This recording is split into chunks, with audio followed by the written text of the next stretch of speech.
Hai, Assalamualaikum warahmatullahi wabarakatuh. Selamat pagi, salam sejahtera untuk para juri dan teman-teman semua. Di Perbadaran banyak perahu berlayar tak perlu pakai nahkoda. Perkenalkan, saya Juma Hidayah dari SDN 005 Kepenuhan Hulu. Bertutur saya untuk mewakili sekolah yang tercinta. Hari ini saya akan bercerita tentang kisah dari kampung saya yang berjudul Sabar-sabar. Saya sampaikan dalam pantun saja ya. Air mengalir tanda sapaan, riak berkilau di bawah mentari yang tinggal. Adapun judul kisah yang akan saya bawakan, putusnya terusan danau negeri tinggal.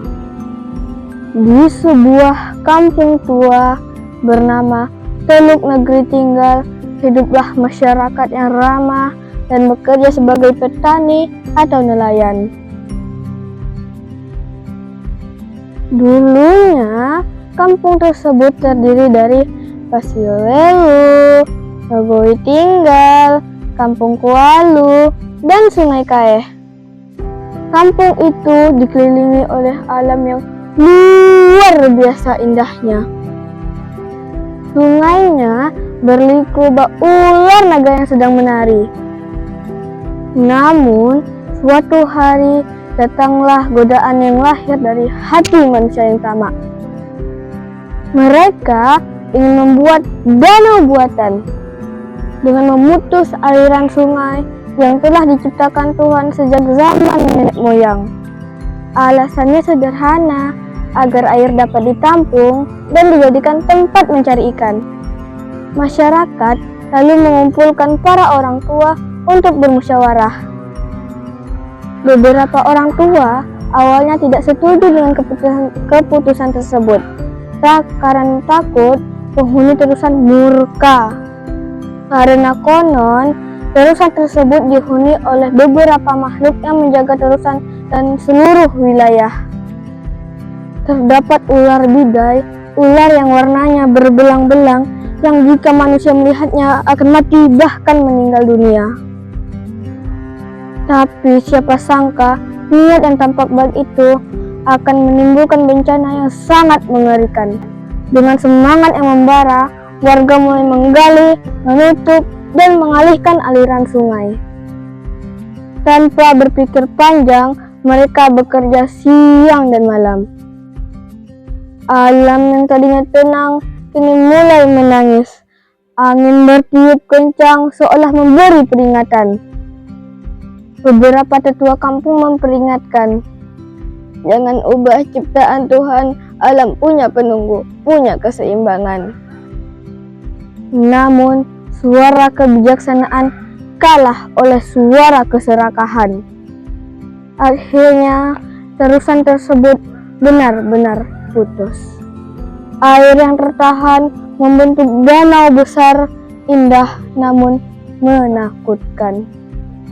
Beberapa hari kemudian, hujan turun deras, angin bertiup kencang seolah seperti naga yang mengamuk. Dan tanah di danau itu mulai runtuh sedikit demi sedikit. Di tengah malam yang gelap gulita, terdengar suara gemuruh seperti ribuan genderang perang. Air meluap, menelan rumah, ladang, bahkan manusia yang sedang terlelap. Dalam sekejap, sebagian kampung hilang ditelan air. Lenyap seperti debu dihembus badai. Daerah yang tadinya terdiri dari 4 kampung kini dipindahkan menjadi satu perkampungan yang disebut Perbadaran. Satu kampung telah tenggelam, namun di dalamnya takkan pernah padam. Masyarakat mengenalnya dengan penunggu danau tinggal. Suatu hari, ada seorang anak yang dikenal sangat usil. Dia senantiasa mengejek dan tidak percaya dengan omongan orang tua. "Hei, aku digigit buaya!" Dan begitulah dia mengejek penghuni danau dan temannya. "Jangan, tempat ini dijaga," tegur teman-temannya. Hahaha, mana ada buaya, itu cuma cerita orang tua. Begitulah dia dengan sombongnya. Hingga suatu sore ketika mereka menyeberangi sungai tersebut, Tolong, aku digigit buaya. Temannya mengira itu cuma candaan semata. Tapi dia tak kunjung bergerak mengikuti temannya. Dan lihat betul, sesuatu telah menggigit kakinya. Cukup lama dia di posisi itu dengan Al-Quran yang masih berada di tangannya. Temannya memanggil orang tua untuk meminta pertolongan. Seorang bapak ikut membantu untuk menarik tangan kawan itu. Ayo naik, tarik ini, pegang tangan bapak. Begitu sang bapak berusaha menolong, tetapi nihil, tak ada pergerakan. Sampai sang anak berkata, "Bantu pegang Al-Quran ini, Pak." Dan Al-Quran pun diambil dan tubuh anak itu raib selain menyisakan Al-Quran yang telah dilepasnya. Mereka kembali ke daratan dengan sebuah berita duka. Masyarakat sadar sesuatu, manusia memang diberi akal. Tapi alam punya cara sendiri untuk mengingatkan bahwa kita harus menghormati sesama ciptaannya. Mereka para penghuni terusan bukan untuk ditakuti, tetapi penjaga antara manusia dengan alam. Mereka melindungi danau agar tetap suci, agar tidak ada lagi manusia yang tamak dan sombong di atas ciptaan Tuhan.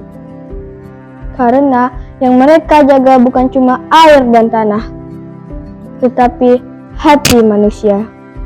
Agar kita selalu ingat bahwa alam akan menjaga kita bila kita menjaga mereka.